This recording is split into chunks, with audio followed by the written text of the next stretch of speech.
They called him the town drunk, the crazy vet who talked to himself and jumped at loud noises. Just a washed-up mechanic running a failing garage. But when the cartel came to establish operations in their small town, Jake reminded everyone why Special Forces operators never really retire. They just wait for the right war. Hey everyone, welcome back to Time Awakened.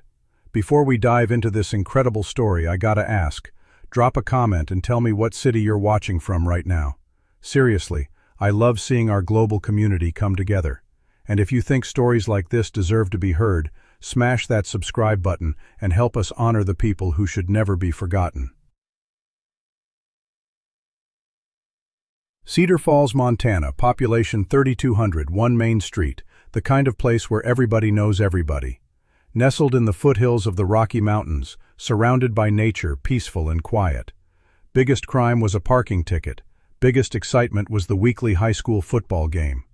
On the edge of town, next to the old Highway 2, sat Jake's Auto Repair. Small, cluttered, oil-stained concrete floors and 2 broken lifts.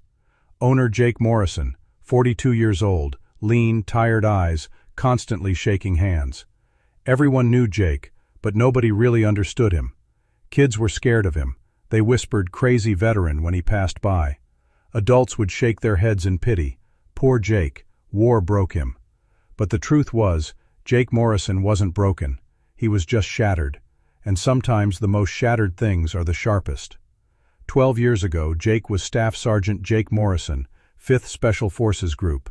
3 Afghanistan tours, 2 Iraq deployments, special operations, night raids, months-long missions behind enemy lines. His last mission was in Kandahar. High-value target, Taliban commander, head of an IED network. 6-man team, night operation, in-and-out mission. Should have been simple, but nothing was ever simple in Afghanistan. Ambush, roadside bomb. Jake's team was torn apart, literally. 5 friends died. Jake was the only survivor.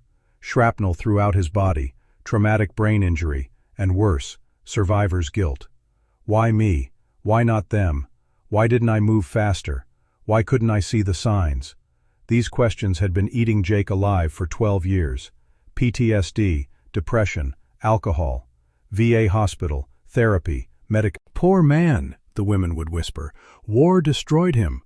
Dangerous, the men would think. PTSD vets are unpredictable. The children saw Jake like a boogeyman from ghost stories. Don't go to Jake's garage, he'll get you, they'd tell each other. But some people saw differently. Sheriff Tom Bradley, himself a veteran, Vietnam. He could see the light in Jake's eyes, broken but not extinguished. That man's just in pain, he'd tell his wife, but there's still a warrior inside. Dr. Sarah Chen, the town's only doctor, would sometimes check on Jake, under the guise of medical assistance, but really just to monitor him. She'd noticed that Jake's hands didn't just shake, they could do incredibly precise work. When fixing engines, working with delicate electronic parts, the hands would steady, he would focus. This man isn't just any mechanic, Sarah would think. This requires training. The change started in May.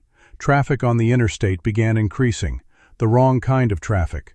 Expensive cars, tinted windows, license plates from different states. They would just pass through places like Cedar Falls, never stop. But now they were stopping. The first sign was at Mel's Diner. 3 men walked in, 30s, dark clothing, speaking Spanish. They ordered food, but they were studying the town more than eating. Who lives where, who's important, what the layout is. Mel Kowalski, diner owner, 60-year-old Polish immigrant, was uncomfortable. These men aren't tourists, he muttered in the kitchen. They're planning something. The second sign was at the gas station. Same type of men, different faces. Not buying gas, just surveying. What roads are there? What exits? Where's the police station? Sheriff Bradley had noticed. Something's happening in Cedar Falls, he'd written in his report to county headquarters. Suspicious activity increasing. But county didn't take small-town paranoia seriously. The third sign was at Jake's garage. Wednesday afternoon, Jake was working on a Chevy transmission when a car pulled up outside. Jake didn't look up. When customers came, they usually honked or called out. But this time, There was silence. Jake's military instincts kicked in. Even after 12 years, he could read danger signals. Wrong sound, wrong silence, wrong energy. He slowly straightened up, wiped his hands, crawled in. Real good, because keeping business good in this town requires special arrangements now. Carlos didn't get out of his car, but rolled the window all the way down. Security is expensive, amigo. Jake studied Carlos. Jewelry, tattoos, body language, all telling the same story. Gang, cartel, organized crime, and they'd chosen this small town as territory. What kind of security? Jake asked. The best kind. Our security. Carlos laughed. 500 a week. Fair price. Other places pay 1,000. Right then, a switch flipped in Jake's head. Something that had been sleeping for 12 years was waking up. Not the bad parts of his PTSD, his training, his instincts, his warrior spirit. This Carlos wasn't just another bully. This was an organized threat, a systematic assault on innocent people. And Jake knew where this was heading. First extortion, then drugs, then violence. Then this beautiful, peaceful town would become hell. And if I don't pay?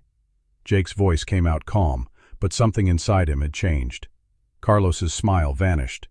You have to pay, amigo, because the alternative isn't pleasant. Jake took one step forward. Just one step, but that step carried 12 years of military training. Carlos's instincts sensed the danger. Who are you? Carlos's voice wasn't nearly as confident anymore. Jake smiled. For the first time in 12 years, a real smile. I'm Jake Morrison, and this is my town. You're just a mechanic. Yes, something flashed in Jake's eyes, but I'm also former Special Forces, and they taught me how to deal with scum like you. Carlos started reaching for his weapon, but Jake was faster. In one movement, he caught Carlos's wrist, took the gun from his hand, pressed the barrel to Carlos's nose. Now listen carefully.